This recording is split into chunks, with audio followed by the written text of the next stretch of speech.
Já, komið sæl og velkomin aftur að Rauðaborðinu. Ég heiti María Lilja og hjá mér Ingólfur Gíslason, kennari við menntavísindasvið Háskóla Íslands. Vertu velkomin. Já, takk.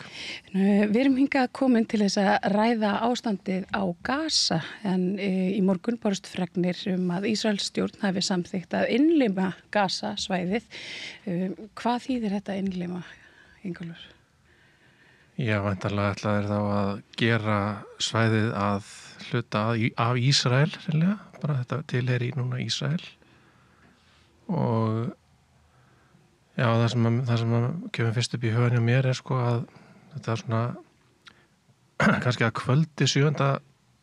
október 2023 eða daginn eftir að þá hugsuðu held ég mjög margir sem að vita eitthvað um þetta. Nú verður þetta reynt. Þetta er það sem að Ísrael ætlar að reyna að gera. Þeir munu nota þetta til þess að reyna að taka yfir Gaza og reynlega bara eigna sér Gaza og gera það að Ísrael. Sem er auðvitað bara markmið síonista sem er sem sagt, hvað að segja, þjóðernishreyfing gyðinga. Þetta er markmið þeirra og kannski, svo ég hoppi kannski inn í framtíðina, ég veit ekki, þannig að þetta er það sem þeir ætluðu sér, þetta er draumur þeirra að gera þetta og þetta er það sem þeir munu reyna að gera síðan líka á Vesturbakkanum. Þannig að það er bara spurning hvenær þeir keyra það enn frekar í gang. Og þannig að allt tveggja ríkja lausn er svona svolítið, já, eiginlega bara hlægilegt í þessu samhengi. Já, ég held að sko enginn sem að veit nokkuð skapaðan hlut um þetta mál er að tala einhverja tveggja ríkja lausn núna, sko. Ég meina Þorgerður Katrín. Já, það er að segja, já, þetta sem sagt stjórnmálafólk á Íslandi og víðar, allstaðar líklega, allavega allstaðar á Vesturlöndum, Noregi og Írlandi og Spáni og öllum þessum löndum sem að hafa svona komið fram sem helstu, já, svona mestu bandamenn Palestínu á Vesturlöndum. Það er samt sem aður þar líka talað um einhverja svona tveggja ríkja lausn sem er náttúrulega bara gjörsamlega úrelt hugmynd sem að enginn sko hefur nokkra trú á lengur, sko. Og ég meina fólk trúði á hana þegar Ósló samkomulagið var gert 1990 og hvað var það, 4 eða 5 eitthvað svo leis og þá var einhver hugmynd um það geti orðið einhver tveggja ríkja lausn en síðan vita allir að ég meina ísraelskir ráðamenn hafa alveg talað tiltölulega opinskátt um það að þeir ætluðu aldrei að hafa neina tveggja ríkja lausn þarna og hafa í raun og veru bara nýtt tíman til þess að taka meira land og sem sagt stofna fleiri landtöku byggðir á Vesturbakkanum. Ég veit ekki, Louis Theroux, hann gerði heimildaþátt eða svona heimildamynd, stutta heimildamynd um þetta, landtökuna þarna í og við Gaza. Það var alls sláandi. Horfðir á þessa mynd? Já, þú ætlar að tala um nýju myndina. Já, nýju myndina, hann hefur gert tvær Hann gerði aðra fyrir, ég veit ekki, 10-15 árum eða eitthvað, sko. Já, ég held að hann er reyndar aðalega á Vesturbakkanum þar, en að tala við hérna landtöku fólk og hérna svona þessa pólitísku ég veit ekki hvað kalla það forvís, þú veist, forgöngu konan sem ég man ekki hvað heitir sem er einhvers konar hérna svona aðal landtöku. Já, hún kallar eitthvað svona guðmóðir hérna landtöku byggðana eða eitthvað svoleiðis, já. Og auðvitað fer hann víðar, sko, svo fer hann bara, hann er auðvitað líka bara að heimsækja einhverja hérna, já, venjulega staði sem að segja, í Palestínu, Ísrael og hann er sem sagt ekki, það sem ég ætla að segja, hann er ekki bara að tala við landtökufólk, heldur líka bara óbreytta ísraelska hermenn sem eru þannig í einhverju varðstöðu að hérna takmarka, þú veist, ferðafrelsi Palestínumanna sína eigin borgir og svo framvegis, sko. En já, ég sá þessa mynd og ég held að hún virðist hafa einhvern veginn náð í gegn, þannig að margir hafa séð hana og hún var auðvitað sýnd á BBC og svo er hún aðgengilega hjá BBC en ég held að við getum ekki séð hana þannig á Íslandi. Ekki nema VPN.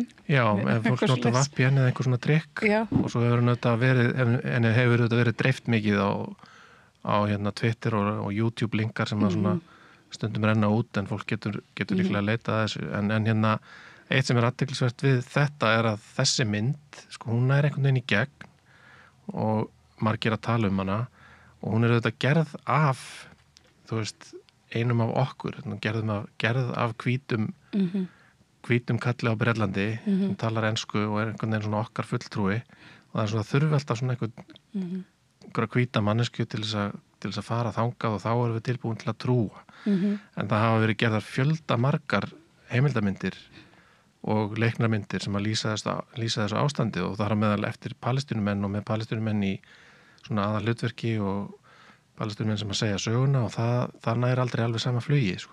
Nei, okkur þetta? Erum við bara rasistar?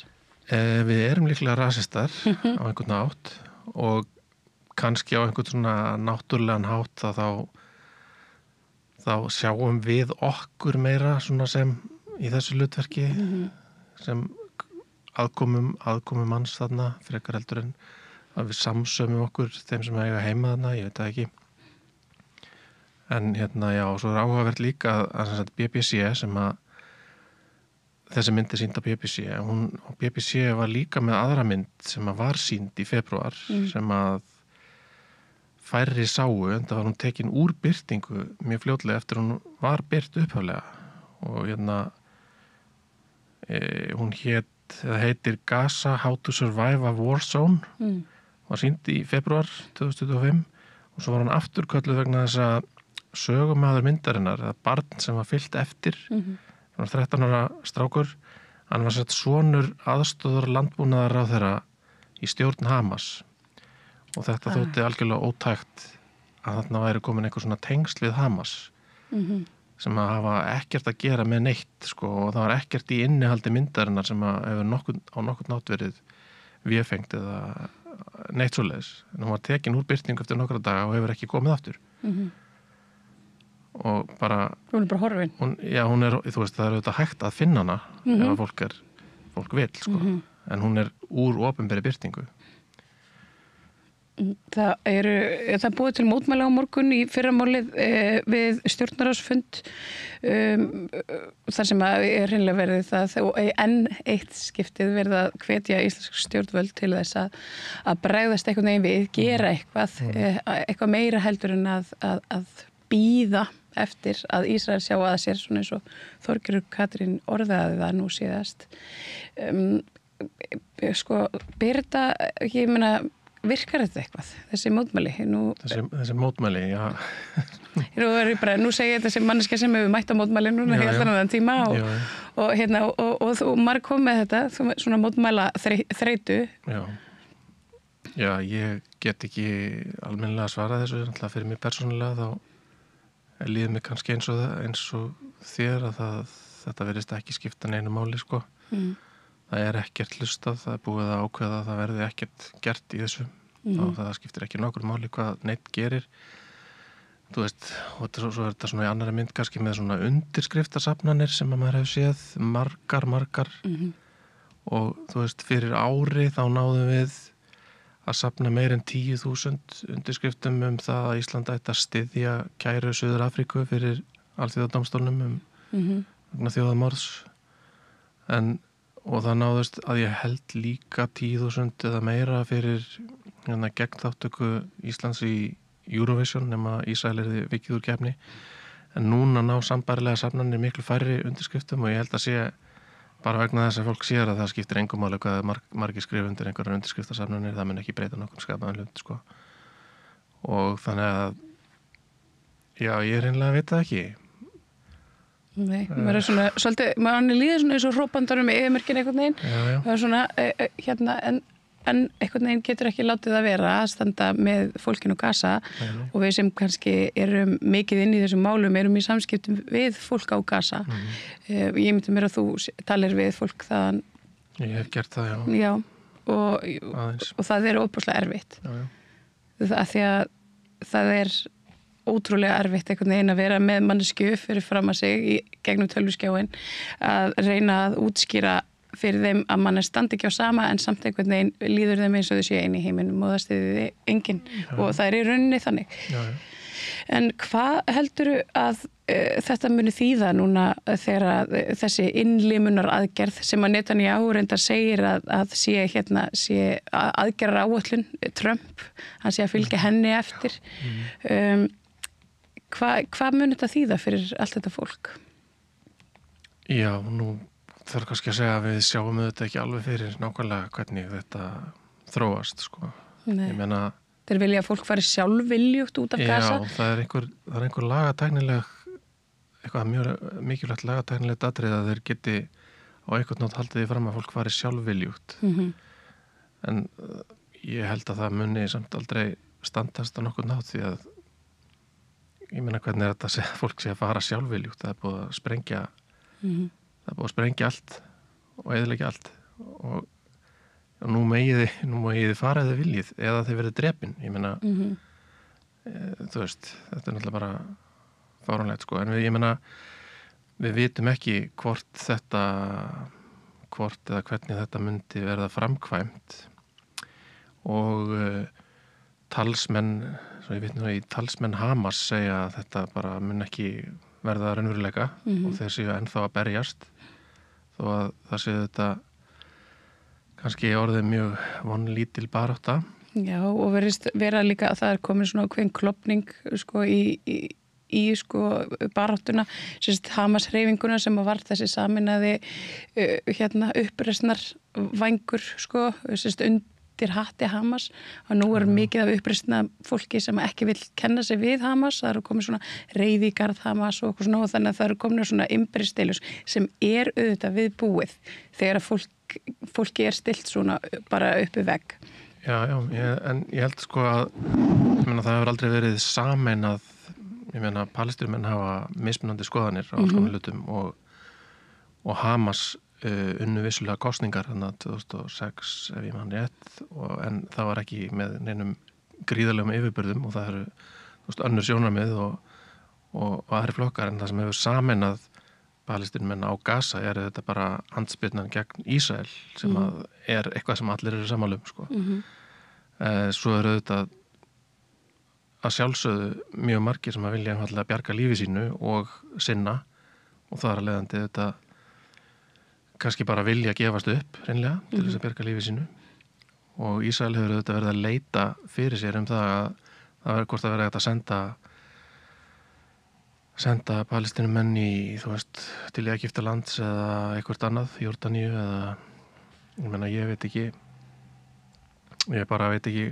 þetta er bara mann er fallast algjörlega hendur. Já, svona í fullkomnum heimi ef að mótmælin myndu virka á morgun og við fengjum einhvers konar áheyrn íslenskra yfirvalda og þeir myndu spyrja tilbaka hvað eigum við að gera?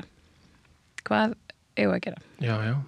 Já, við myndum þetta vilja sjá áþreifanlegar refsiaðgerðir þannig að Ísrael yrði úthýst úr í rauninni samfélagi þjóðana, sko, að við gætum sett á viðskiptaþvinganir og loka fyrir viðskipti við á vísað, lokað á diplomatísk tengsl sem að okkur sem alltaf sagt að sé rosalega lítil og þetta sé svo voðalega lítið eitthvað en við ættum líka að tala mjög svona skýrt fyrir því að Ísrael verði útilokað úr listum, menningum og íþróttum eins og þú veist, út úr Eurovision, út úr FIFA, fótbolta, út úr handbolta, íþróttarhefingunni og bara taka þá bara skýru augljósu eðlilegu afstöðu að þeir eigi bara ekki heima þar.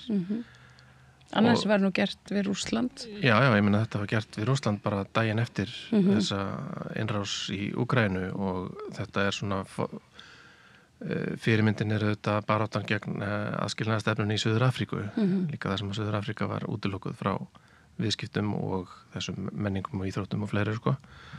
Og ég meina hugmynd palestínumanna þetta er að það verði að reyna að bara láta Ísrael finna fyrir kostnaðinum, sko, að þeir hafi ekki efni á því að gera þetta. Þannig að reyna að, sko, klippa á bara fjárstreymið þangað viðskipti og líka að láta það finna fyrir því að það sé ekki í lagi og þeir séu bara fyrirlitnir allstaðar sem er augljóst og eðlilegt og þú veist, og svo þetta að segja já, við erum litla Ísland, við skiptum og það litlu máli, en ég meina það sést samt alltaf í þessu að þegar einn er búin að segja eitthvað þá opnast eitthvað fyrir fleiri að segja eitthvað. Og við sjáum það þegar að Þorgeir Katrín lét hafa eftir sér Eurovision að það var ekki lengi að breiðast út heimsbyggðina og þar að leiðandi fór fólk að þrýsta á sín eigin stjórnvöld að fara að þennar fordæmi. Þannig að þetta er hægt, við getum þó við séum lítil þúfa og allt það.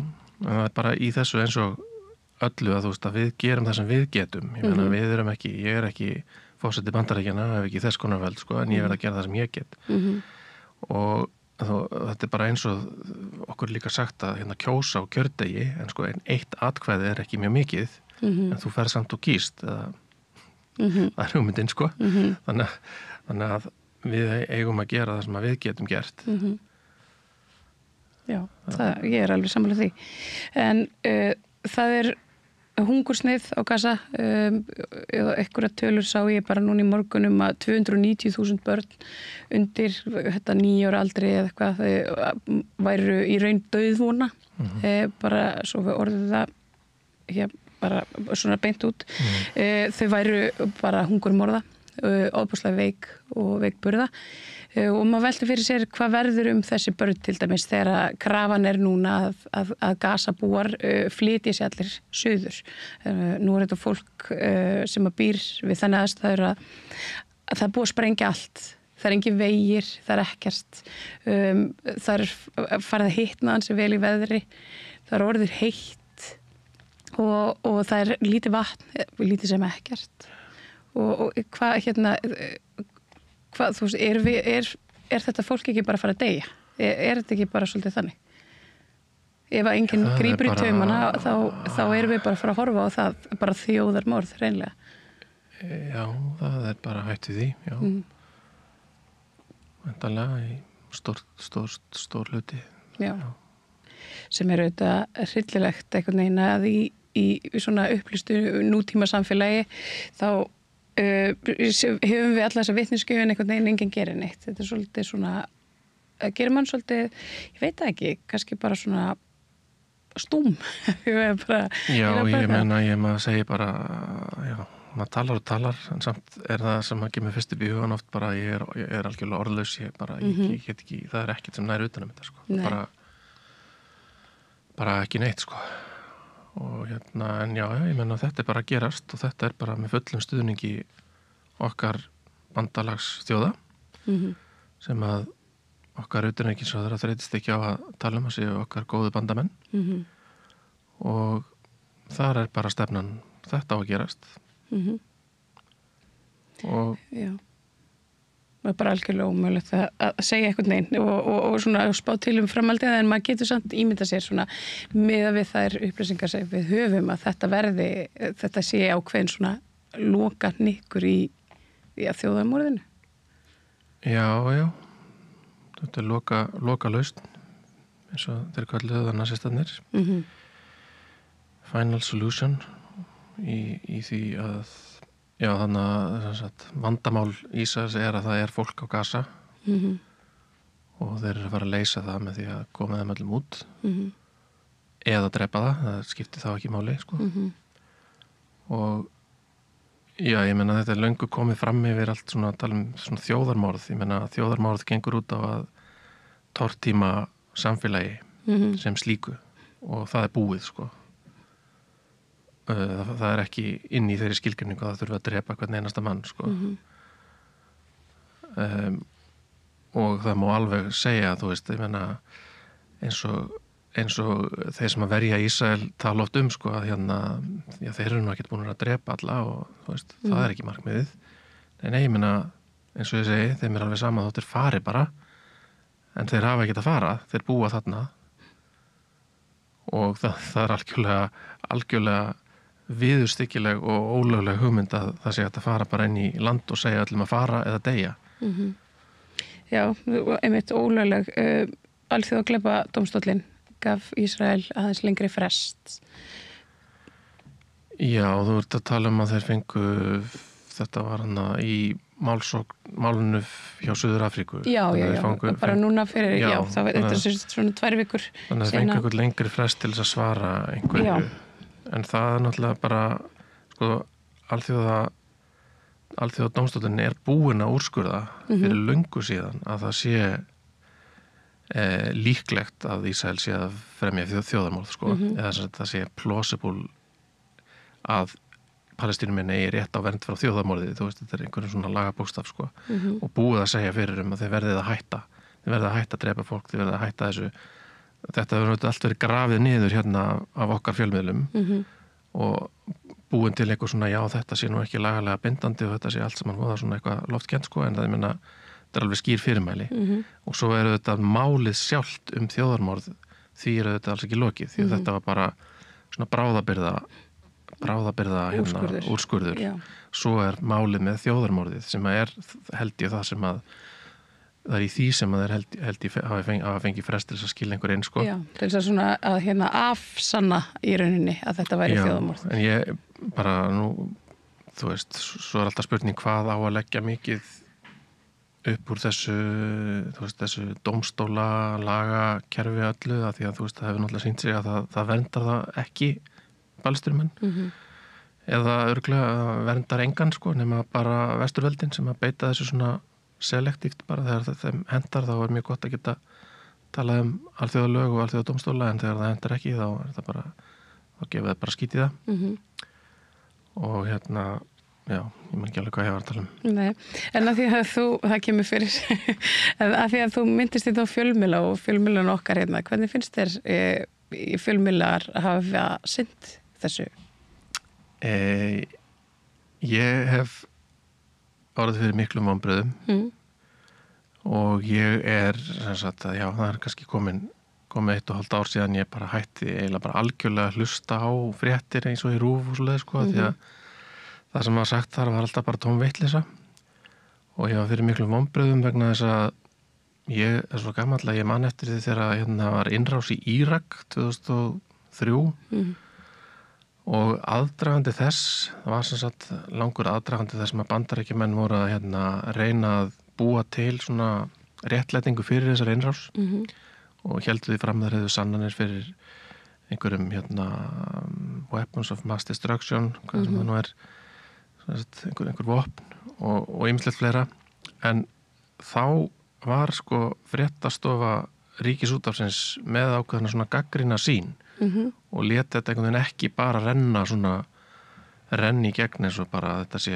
þeir væru bara endurflytja fréttatilkynningar bandarískra stjórnvalda, sko. Þetta var alltaf svona smá, við erum nú ekki alveg viss með þetta tónn. Hann hefur algjörlega skort núna, sko.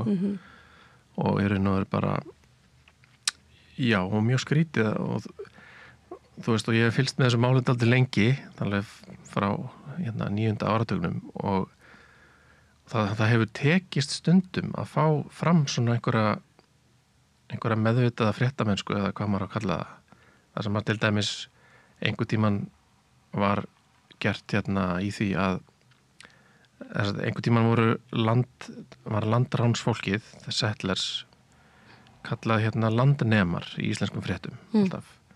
Og svo tókst einhvern veginn að hérna mennta fréttamennina hér nógu mikið til þess að þeir hættu því og fóru að tala um hérna landtökufólk. Svo hefur þetta stundum bara dottið niður aftur. Það er bara eins og að það kemur nýtt ungt fólk á fréttastofuna og það þekkir ekki söguna og veit ekki neitt þetta mál og það fyrir bara að endurtaka þessi skeyti frá AP og Reuters og New York Times og BBC og þetta, sko. Og jafnvel þetta með hérna þessi ákvörðun þessara miðla eins og BBC til dæmis að tala alltaf um hérna heilbrigðisráðuneyti Hamas. Já. Við bara, þú veist, eins og tala bara alltaf um heilbrigðisráðuneyti Sjálfstæðisflokksins eða eitthvað. Hérna. Já, maður hefur séð það svolítið, þetta er MBL notar þetta líka. Já, og ég bara, eins og ég segi, ég hef ekki hlustað á Ríkisútvarpið dálítið lengi í þessu, þannig að ég veit ekkert hvort þeir eru að gera þetta ennþá, en þetta var bara eins og, já, BBC gerir þetta, þannig að best að við gerum þetta líka. Ég veit ekki, þú veist, að því þetta kemur alltaf svona í þessum fréttaskeytum. Þá verðum við að segja líka heilbrigðisráðuneyti Hamas. Já, þannig að stuttumáli fréttaflutningur hefur verið mjög skrítinn, sko, yfirbóðskenndur og gagnrýninn. Hvar nær þú í upplýsingar svona fyrir þau sem eru að hlusta og gætu vilja vita meira og kannski fá svona aðeins meira og svona ferskari fréttir heldur en frá þessum stóru fréttaveitum? Já, sko þetta kannski ekki svo auðvelt að fylgjast með svona, ég meina, ég raunverulega þá fylgist ég aðalega með í gegnum Twitter. En ég er búin að ég er búin að temja algoritman þar og fylgi, þú veist, meir en 1000 reikningum sem eru að tala um Palestínu og minn algoritmi gefur mér bara þannig fréttir og svo þetta eru þá tenglar út allt út frá því, sko, sem er á einhverja miðla og eitthvað svona. Þannig að ég er að fæ mínar fréttir þaðan. En nú geti einhver sagt, já, þú ert bara í einhverjum bergmálshalli, þú fær greinlega ekki ritrýndar fréttir og... Já, ég er að segja að það er svona það sem ég fylgist með svona fréttum eins og þar gerast, en svo er ég auðvitað mjög, þú veist, kannski mjög óunnulegur að því að ég leita í ritrýndar fræðigreinar, en það er auðvitað kom ekki leið, þannig að það er kannski alltaf aðeins eftir á.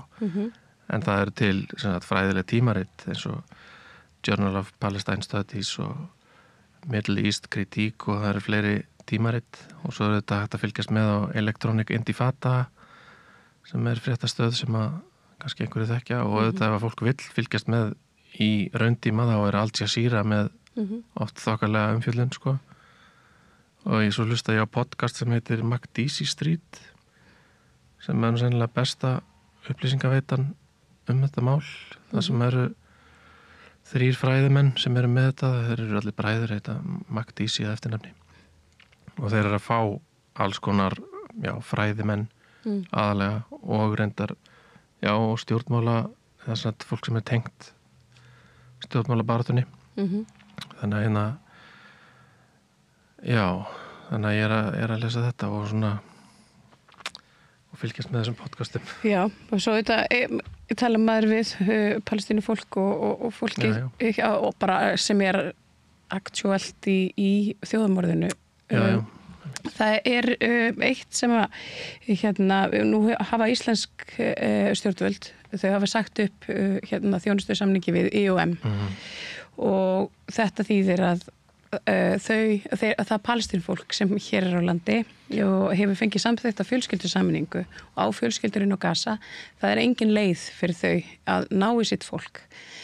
Það þarf diplomatísk eitthvað skona diplomatísk tengsl til þess að koma fólki yfir landamæri og svo ætti IOM að taka á móti þeim að óbreyttu og flytja þau hingað en þetta bara, nú er þetta fyrir bí sko, þetta er ekki neitt í umræðinni það hefur enginn talað þetta en hvers vegna heldur þetta hafi verið gert? Að þessu hafi verið sagt upp? Já, þetta gerðist ekkert nefn bara svona í skjóli nætur, það er eiginlega bara svolítið óvíst af hvað ráð þeirra Já, er það? Já, þetta er svona Ég þekki það ekki, sko Ég bara veit að ég hef alltaf hugsað að þetta væri í raun og veru bara verið að framkvæma vilja flokk fólksins sem er á móti flóttamönnum og að aðri flokkar hafi sagt já það er það bara alltaf leið, þá skulum við bara loka þessu en ég meina gott að minnist á þetta vegna þess að ég hef verið í örlitlum samskiptum við 2 palestínumenn hérna á Íslandi sem að eru hafa sendt mér skilaboð og reynda að fá mig einhvern veginn til þess að hjálpa þeim við að ná máli með þetta því þeir eiga báðir börn á Gaza sem þeir hafa miklar áhyggjur af og eru örvæntingafullir að reyna að fá að finna einhverja leið og ég hef enga leið fyrir þá. En það er þetta, það þarf einhvers konar diplomatísk tengsl til þess að fá bara leyfi yfir landamærin en nú veit ég fyrir víst að Frakkland og Belgía og fleiri Evrópuríki hafa verið með diplomata þarna á okkur landamærum og í Ísrael og hafa verið að taka og ná yfir sínu fólki, þetta er bara nákvæmlega sama og verkefni sem við fórum í hér fyrir rúmu ári síðan.